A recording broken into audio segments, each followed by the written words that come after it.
From the weather team you can trust, here's Chief Meteorologist Eric Sneidel. Big difference in the weather department today, and more big differences are headed our way for the foreseeable future. But I think our first pit stop needs to be the live shots. You see on a few of these, there are snowflakes that are flying around. What do you not see on any of them? Snow-covered roadways. You are not going to have travel problems, not tonight, not through tomorrow morning, unless you're driving this way. Now, if you are Watertown bound, yes, you're probably going to encounter some snow-covered roadways there. For the rest of us, there is no expectation out of that until late morning into the early afternoon. And for a lot of you, it's not that the roadways necessarily are going to get covered, but the grass is going to start to turn white, rooftops, that kind of thing, all because of that guy. That's a clipper now into the western Great Lakes. That is quite a zippy little clipper. This is strong.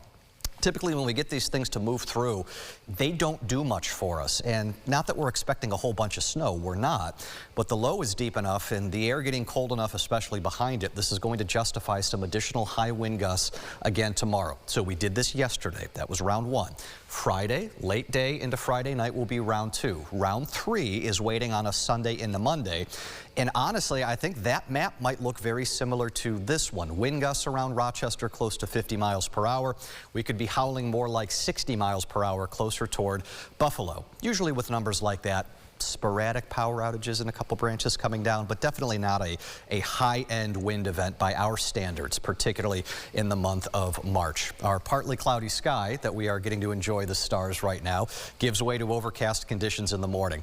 If you're headed out early, say before 8 or 9 a.m., I think you're dry, but any time after that, we're fair game to start to get these light to moderate snow showers pushing their way on in.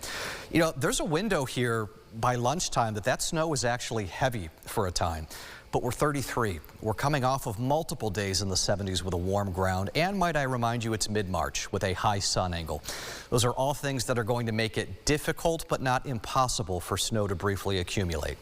The cold front races through right around the afternoon commute, and this feels squally to me with some rain, snow, and graupel in there, and that feels windy to me as those winds rush in behind that cold front. Maybe a few flakes lingering into Saturday morning, but parade goers, you may need sunglasses alongside all the layers. We're going to be around freezing, but with that wind around, upper teens in the wind chill department. Dress accordingly for that. Forecast snowfall. Half a foot to a foot in the Tug Hill, maybe half a foot into parts of Wyoming County and the Chautauqua Ridge.